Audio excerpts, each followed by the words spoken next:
Hi everyone, welcome back to Chinnus Taste Buds. ഇന്ന് ഞാൻ കസാട്ട കേക്കിൻ്റെ റെസിപ്പി ആയിട്ടാണ് വന്നിരിക്കുന്നത്. അപ്പോൾ കസാട്ട ഐസ്ക്രീം എല്ലാവർക്കും അറിയാവുന്നത് തന്നെയാണ്.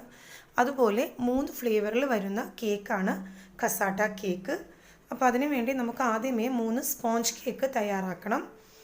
അപ്പോൾ ഞാൻ ആദ്യമേ പിസ്ത ഫ്ലേവറിലെ സ്പോഞ്ച് കേക്കാണ് തയ്യാറാക്കുന്നത്. അതിനു വേണ്ടി ഒരു അരിപ്പയിലേക്ക് 1/2 കപ്പ് മൈദ ചേർത്ത് കൊടുക്കാം.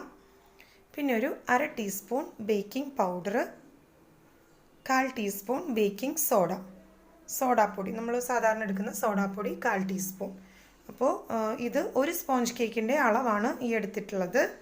അപ്പോൾ ഇത് ആദ്യമേ നമുക്ക് പിസ്ത ഫ്ലേവറിലെ സ്പോഞ്ച് കേക്ക് തയ്യാറാക്കിയിട്ട് അതിന് ശേഷം മറ്റുള്ളത് തയ്യാറാക്കിയെടുക്കാം. ഇതൊന്ന് അരിച്ചെടുക്കുക. അപ്പോൾ നമ്മുടെ ഡ്രൈ ഇൻഗ്രീഡിയൻസ്, ഫസ്റ്റ് ഫ്ലേവറിൻ്റെ ഡ്രൈ ഇൻഗ്രീഡിയൻസ് തയ്യാറായി കഴിഞ്ഞു. ഇനി നമുക്ക് വേറൊരു ബൗളിലേക്ക് ഒരു കോഴിമുട്ട പൊട്ടിച്ചൊഴിച്ചു കൊടുക്കാം. ഇനി അതിലേക്ക് 1/4 ടീസ്പൂൺ വാനില എസൻസ് ചേർത്ത് കൊടുക്കാം. വാനില എസൻസ് 1/4 ടീസ്പൂൺ മതി. നമ്മളിപ്പോൾ 1/2 കപ്പ് മൈദയുടെ അളവിനാണ് ഇൻഗ്രീഡിയൻസ് ഒക്കെ ചേർക്കുന്നത്. ഇനി അതിലേക്ക് 1/2 കപ്പ് മൈദക്ക് 1/2 കപ്പ് പഞ്ചസാര പൊടിയാണ് വേണ്ടത്. പൊടിച്ച പഞ്ചസാര 1/2 കപ്പ്. ഇനി ഇത് മൂന്നും കൂടെ നന്നായിട്ടൊന്ന് ബീറ്റ് ചെയ്തെടുക്കാം.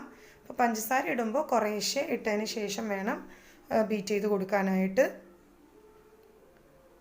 എല്ലാ ഭാഗത്തേക്കും നന്നായിട്ട് മിക്സ് ചെയ്തതിന് ശേഷം ഇതിലേക്ക് 1/4 കപ്പ് സൺഫ്ലവർ ഓയിൽ ചേർത്ത് കൊടുക്കാം. എന്നിട്ട് ഒന്നുകൂടെ ഒന്ന് ബീറ്റ് ചെയ്തെടുക്കണം. പിന്നെ ഇതിൽ ഞാൻ ഉപ്പ് ചേർക്കാൻ മറന്നുപോയി. അപ്പോൾ ഒരു നുള്ള് ഉപ്പും കൂടെ ഈ ഒരു സമയത്ത് ചേർത്ത് ഒന്നുകൂടെ ഒന്ന് മിക്സ് ചെയ്തെടുക്കാം.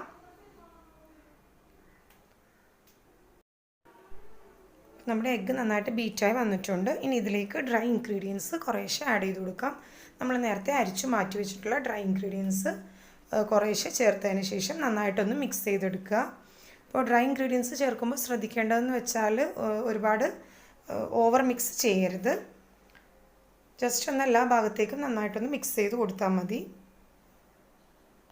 അപ്പോൾ ഇത് ഒരുമിച്ച് ഡ്രൈ ഇൻഗ്രീഡിയൻസ് ഒരുമിച്ച് ചേർത്തിട്ടാണ് മിക്സ് ചെയ്യുന്നതെങ്കിൽ ചിലപ്പോൾ കട്ട പിടിക്കാൻ ചാൻസ് ഉണ്ട്. അപ്പോൾ അതുകൊണ്ടാണ് കുറേശ്ശെ ആഡ് ചെയ്യാൻ പറയുന്നത്. അപ്പോൾ നമ്മുടെ ബാറ്റർ ഒരുവിധം തയ്യാറായിട്ടുണ്ട്. ഇനി ഇതിലേക്ക് പിസ്ത എസൻസ് ഒരു 1/4 ടീസ്പൂണോളം പിസ്ത എസൻസ് ചേർത്ത് കൊടുക്കാം. എന്നിട്ട് ഒന്നുകൂടെ നന്നായിട്ടൊന്ന് എല്ലാ ഭാഗത്തേക്കും മിക്സ് ചെയ്ത് കൊടുക്കാം.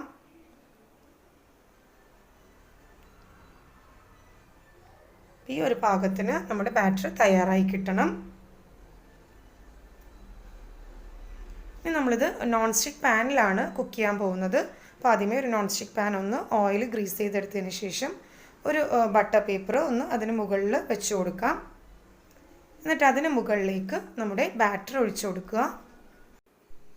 ഇത് ഒരുപാട് നേരമൊന്നും കുക്ക് ചെയ്യേണ്ട ആവശ്യമില്ല. ഒരു 15 മിനിറ്റിനുള്ളിൽ തന്നെ നമ്മുടെ സ്പോഞ്ച് കേക്ക് തയ്യാറായി കിട്ടുന്നതാണ്. ഇതിന് നന്നായിട്ടൊന്ന് ടാപ്പ് ചെയ്ത് കൊടുക്കുക. ഇതിൽ എന്തെങ്കിലും എയർ ബബിൾസ് ഉണ്ടെങ്കിൽ പോകാൻ വേണ്ടിയാണ്. ഇപ്പോൾ നമ്മുടെ ബാറ്റർ റെഡി ആയിട്ടുണ്ട്.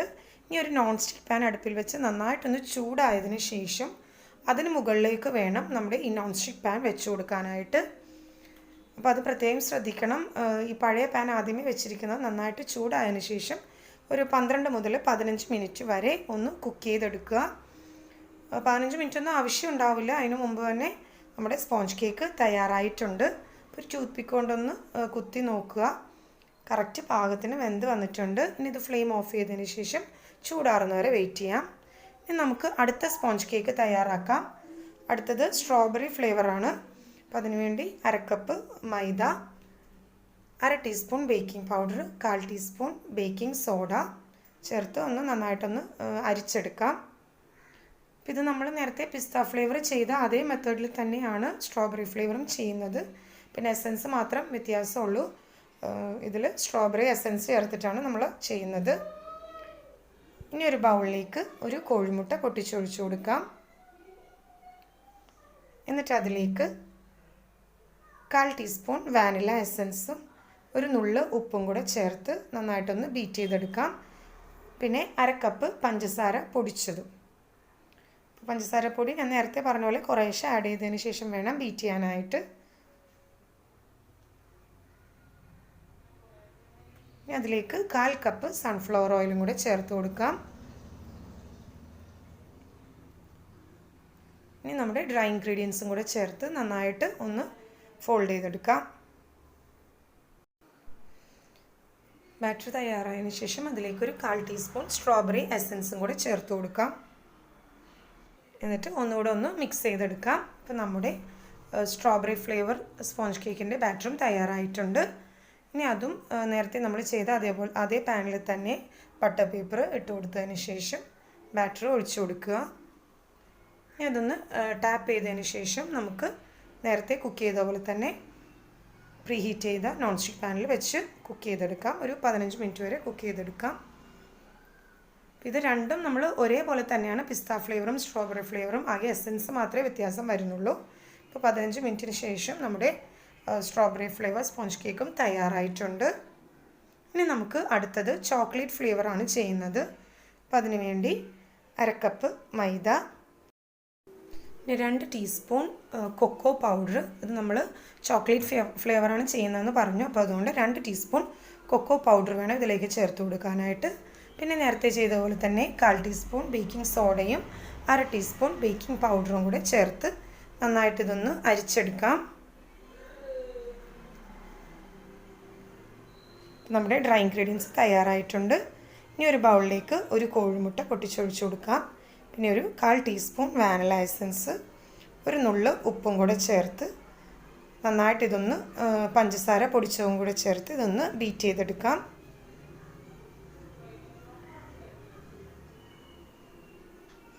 ഇതിലേക്ക് 1/4 കപ്പ് സൺഫ്ലവർ ഓയിൽ ചേർത്ത് കൊടുക്കാം. അപ്പോൾ ഇത് മൂന്നും സ്പോഞ്ച് കേക്കിൻ്റെ റെസിപ്പിയൊക്കെ സെയിം തന്നെയാണ്. ചോക്ലേറ്റ് ഫ്ലേവറിൽ നമ്മൾ കുറച്ച് കൊക്കോ പൗഡറും കൂടി ചേർക്കുന്നുണ്ടെന്നുള്ളൂ. അതുപോലെ തന്നെ ഡ്രൈ ഇൻഗ്രീഡിയൻസ് ഒന്നുകൂടെ ഒന്ന് മിക്സ് ചെയ്തതിന് ശേഷം വേണം ബാറ്റർ തയ്യാറാക്കാനായിട്ട്. ഇത് കുറേശ്ശെ ആഡ് ചെയ്ത് കൊടുക്കുക. എന്നിട്ട് നല്ലൊരു തിക്ക് ബാറ്റർ തയ്യാറാക്കി എടുക്കാം. ഈ ഒരു പാകത്തിന് നമ്മുടെ ബാറ്റർ തയ്യാറായി കിട്ടണം. ഇനി അതും നോൺ സ്റ്റിക്ക് പാനിലിട്ട് ഒന്ന് കുക്ക് ചെയ്തെടുക്കാം.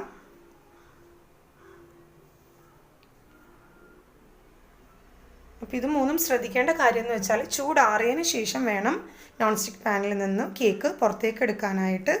അത് പ്രത്യേകം ശ്രദ്ധിക്കണം. ഇപ്പോൾ നമ്മുടെ ചോക്ലേറ്റ് ഫ്ലേവർ കേക്കും തയ്യാറായിട്ടുണ്ട്. ചൂടാറിയതിന് ശേഷം ഇതൊരു പാത്രത്തിലേക്ക് മാറ്റാം. ഇനി നമുക്ക് അടുത്ത സ്റ്റെപ്പ് ഷുഗർ സിറപ്പ് തയ്യാറാക്കലാണ്.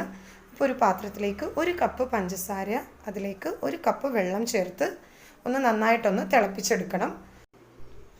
ഈ വെള്ളം തിളച്ച് പഞ്ചസാരയൊക്കെ ഒന്ന് അലിഞ്ഞ് വരണം. ആ പാകത്തിന് നമുക്ക് ഫ്ലെയിം ഓഫ് ചെയ്യാം.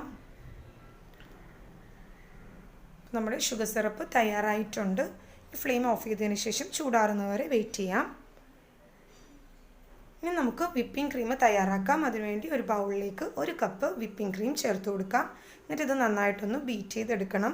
പിന്നെ വിപ്പിംഗ് ക്രീം തയ്യാറാക്കുന്നതിന് മുമ്പ് തന്നെ ശ്രദ്ധിക്കേണ്ട കാര്യം, നമ്മുടെ സ്പോഞ്ച് കേക്കും ഷുഗർ സിറപ്പും ഒക്കെ നന്നായിട്ട് ചൂടാറിയിട്ടുണ്ടാവണം. എന്നിട്ട് വേണം വിപ്പിംഗ് ക്രീം തയ്യാറാക്കാനായിട്ട്.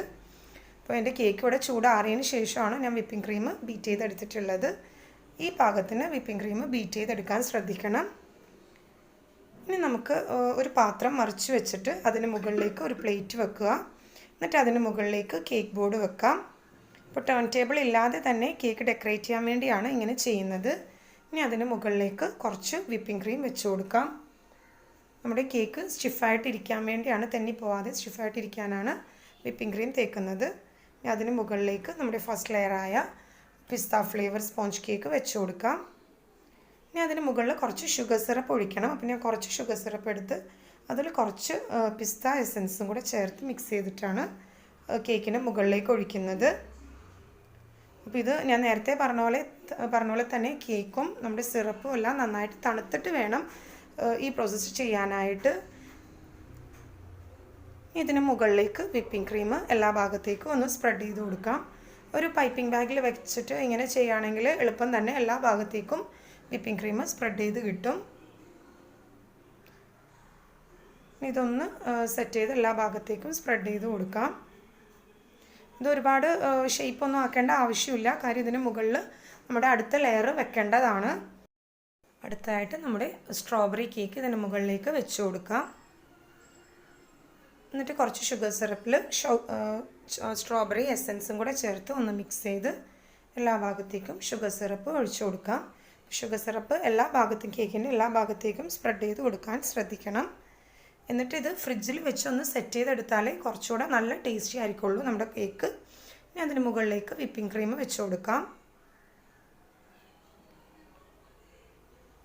എല്ലാ ഭാഗത്തേക്കും ഒന്ന് വിപ്പിംഗ് ക്രീമും ഒന്ന് സ്പ്രെഡ് ചെയ്തതിന് ശേഷം നമ്മുടെ അടുത്ത ലെയറായ ചോക്ലേറ്റ് ഫ്ലേവർ സ്പോഞ്ച് കേക്കും കൂടെ വെക്കാം.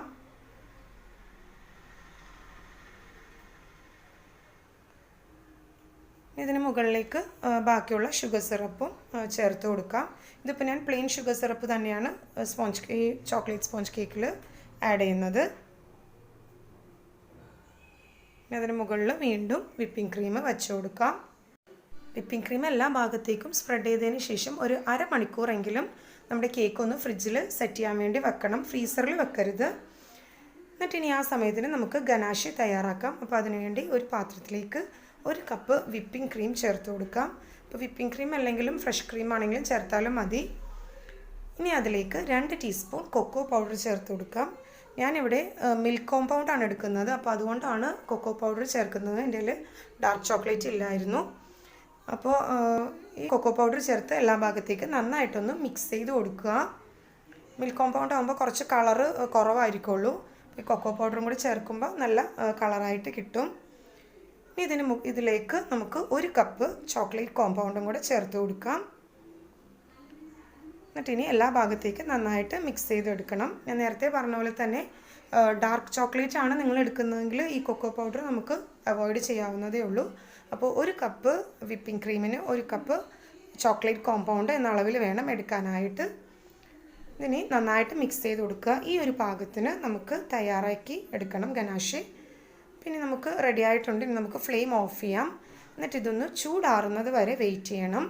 അപ്പോൾ ചൂടാറുക എന്ന് വെച്ചാൽ ചെറിയൊരു ലൂക്ക് വാം ആയിരിക്കണം. ആ ഒരു പാകത്തിന് വേണം നമുക്കിത് കേക്കിലേക്ക് ഒഴിക്കാനായിട്ട്. ചൂട് ഫുള്ളായിട്ട് ആറിപ്പോവരുത്. അപ്പോൾ അരമണിക്കൂർ വരെ ഫ്രിഡ്ജിൽ വെച്ച് തണുപ്പിച്ചെടുത്തിട്ടുള്ള കേക്കിന് മുകളിലേക്ക് ചെറിയ ചൂടോടുകൂടി വേണം ഗനാഷ് ഒഴിച്ചു കൊടുക്കാനായിട്ട്. അത് പ്രത്യേകം ശ്രദ്ധിക്കണം. ചൂട് ഒരുപാട് ആറിപ്പോവരുത്. ചെറിയ ചൂടോടുകൂടി തന്നെ ഈ ഗനാഷ് ഒഴിച്ചാലേ എല്ലാ ഭാഗത്തേക്കും നല്ല കറക്റ്റായിട്ട് സ്പ്രെഡായി കിട്ടേ ഉള്ളൂ. നമുക്ക് ഗനാഷ് ഫുള്ളായിട്ട് ഇതിന് മുകളിലേക്ക് ഒഴിച്ചു കൊടുക്കാം.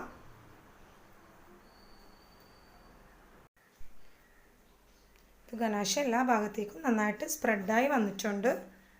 ഇനി ഇത് നമുക്ക് സൈഡ്സിൻ്റെ കാര്യത്തിൽ കുഴപ്പമില്ല. കാര്യം നമ്മളിത് സ്ക്വയർ ഷേപ്പിലാണ് കട്ട് ചെയ്യാൻ പോകുന്നത്. കസാട്ട കേക്ക് സ്ക്വയർ ഷേപ്പിൽ കട്ട് ചെയ്തെടുക്കുമ്പോഴായിരിക്കും കുറച്ചുകൂടെ ഭംഗിയായിട്ട് കിട്ടുന്നത്. നമുക്കിതാദ്യം ഈ സൈഡ്സിൽ ബാക്കിയുള്ള ഗനാഷയൊക്കെ ഒന്ന് തുടച്ച് മാറ്റി കൊടുക്കാം. എന്നിട്ട് ഇതിൻ്റെ 4 സൈഡും ഒന്ന് കട്ട് ചെയ്ത് കൊടുക്കാം. അപ്പോഴേ ആ ഒരു സ്ക്വയർ ഷേപ്പിൽ നമുക്ക് കേക്ക് എടുക്കാൻ പറ്റുള്ളൂ. അപ്പോൾ ഒരു കത്തി കൊണ്ട് 4 ഭാഗവും ഒന്ന് ഇതേപോലെ ഒന്ന് കട്ട് ചെയ്തെടുക്കാം.